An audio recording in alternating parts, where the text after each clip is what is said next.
La suite du grand journal de Radio J à écouter sur notre application gratuite Radio J, notamment également sur Radio Line. Place maintenant à l'entretien de cette édition. Raphaël Jérusalemi, bonjour.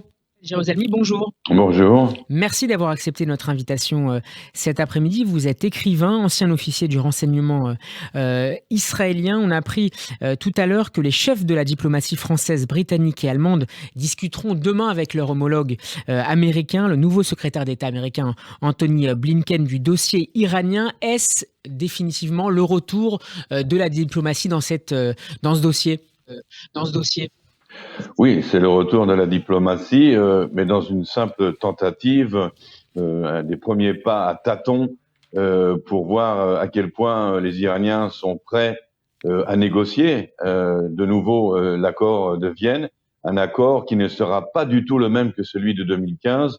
Les Iraniens en sont conscients, ils mettent un peu la pression sur les Américains avec l'attaque d'un terrain américain en Irak hier et avant-hier. Avec une sorte de chantage qu'ils exercent sur l'administration Biden, chantage au chaos et au terrorisme, menaçant de déstabiliser la région. Mais en face, il faut bien voir que Joe Biden, mais aussi par exemple le président Macron, ont une attitude beaucoup plus ferme qu'on ne peut le croire. C'est-à-dire qu'ils veulent bien renégocier l'accord contre le nucléaire, auquel ils ajoutent d'ailleurs, sur l'insistance de Joe Biden et de Macron, un accord qui concernerait également les missiles balistiques iraniens, qui sont tout aussi dangereux que le nucléaire, le fameux programme de missiles balistiques, et donc un accord qui sera, si jamais il est signé, beaucoup plus sévère, beaucoup plus exigeant que celui qui avait été signé en 2015. Autrement dit, Raphaël Jérusalemi, ce qui pourrait être négocié dans les prochaines semaines et dans les prochains mois, ce n'est pas seulement le retour, ce qu'exigeaient les Iraniens, le retour à l'accord signé à l'été 2015 à Vienne, mais une mise à jour de cet accord, une sorte d'accord numéro 2 qui viendrait peut-être compléter celui qui a été signé il y a maintenant 6 ans. Oui, tout à fait, ce sera une version différente.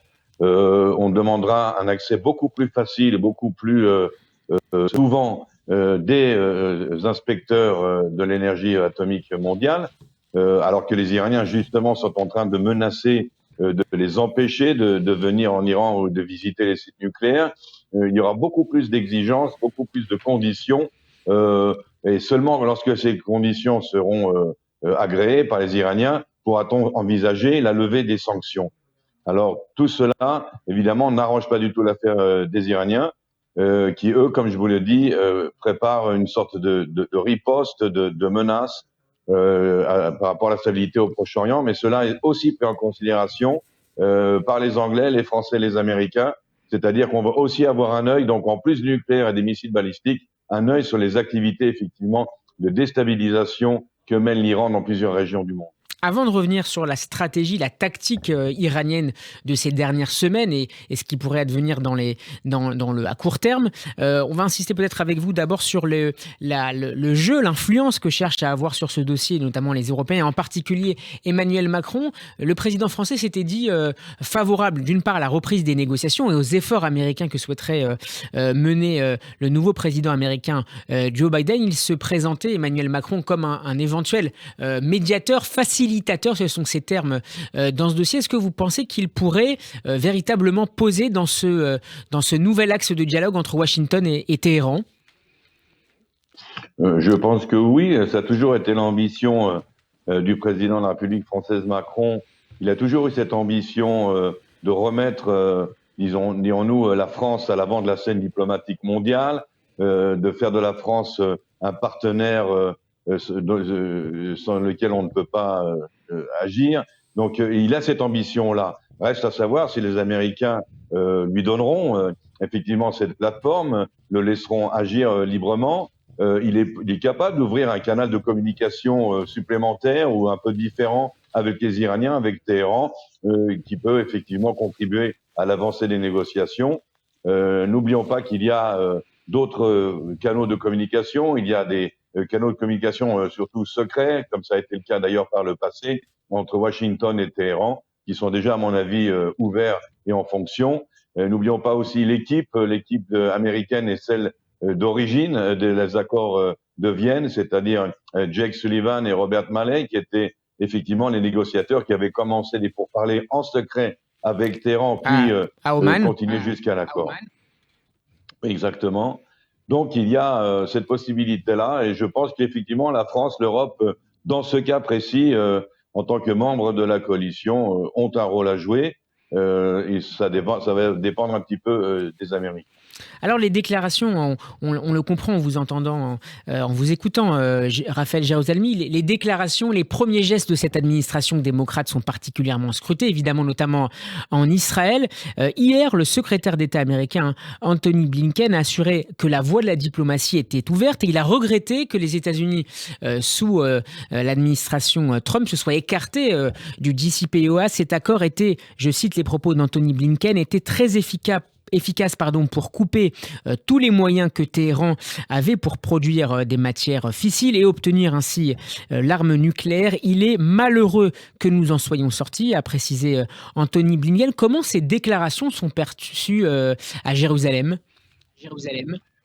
Elles sont perçues selon les faits.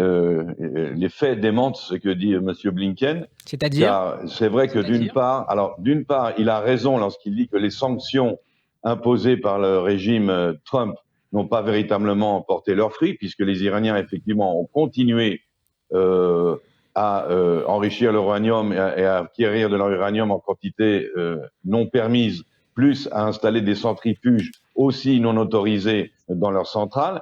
Tout cela, c'est vrai, mais en continuation, c'est-à-dire sous l'administration Trump, les sanctions n'ont pas marché, en continuation des multiples infractions déjà commises bien avant Trump par les Iraniens, parce que cet accord de 2015, l'accord de Vienne, ne vaut absolument rien.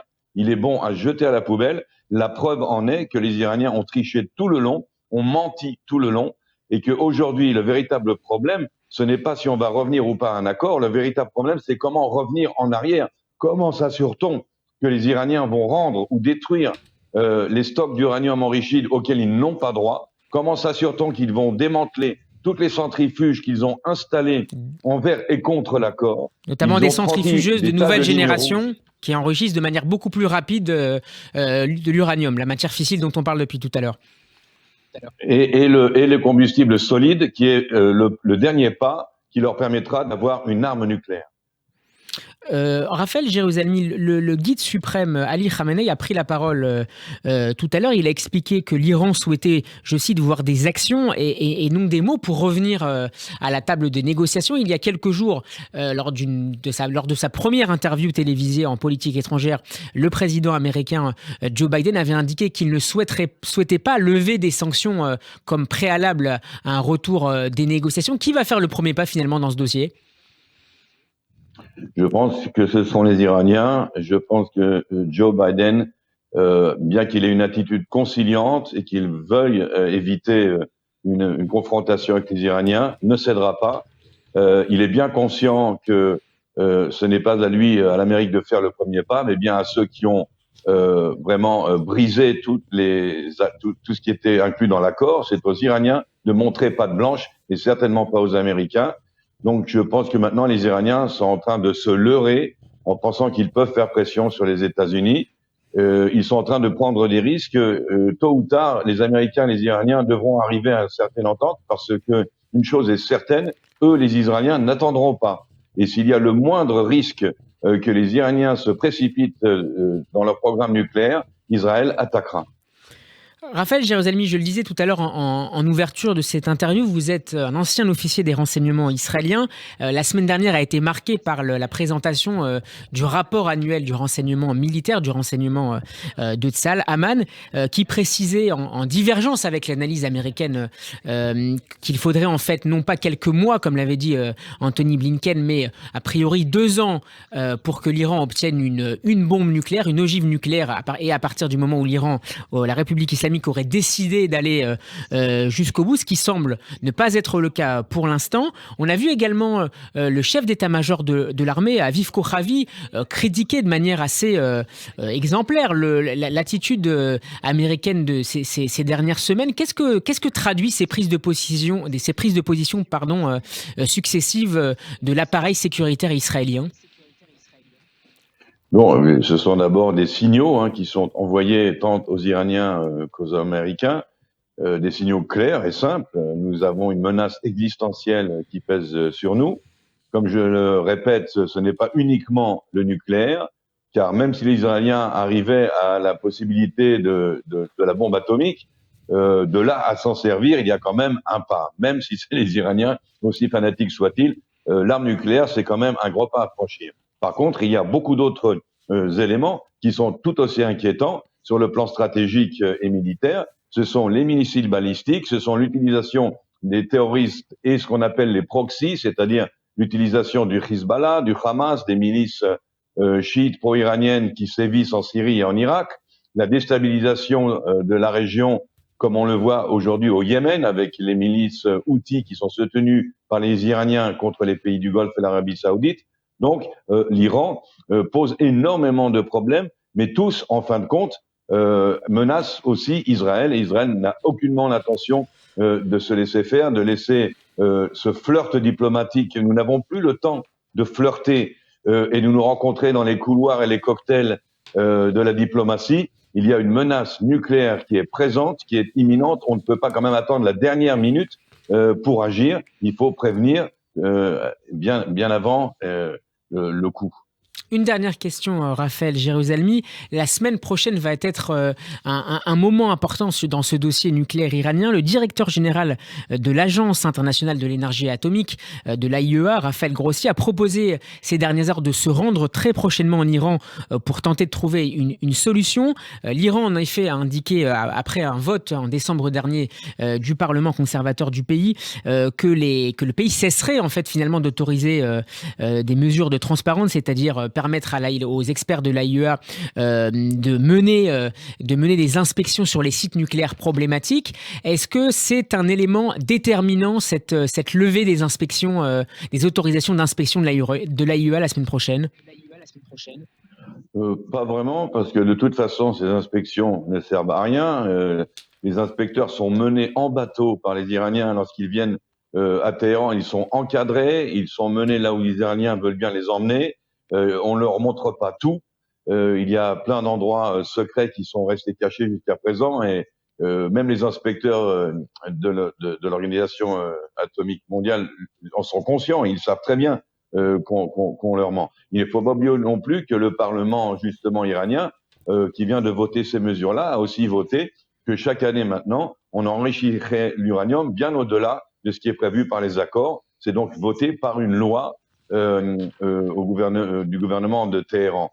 Donc, je pense que les Iraniens, pour l'instant, ne montrent que de la mauvaise volonté, aucun encouragement à la diplomatie américaine ou européenne. Merci beaucoup Raphaël Jérusalemi d'avoir été mon invité dans le Grand Journal de Radio J. Je rappelle que vous êtes aujourd'hui romancier, mais dans le passé, vous avez été ancien officier des renseignements israéliens.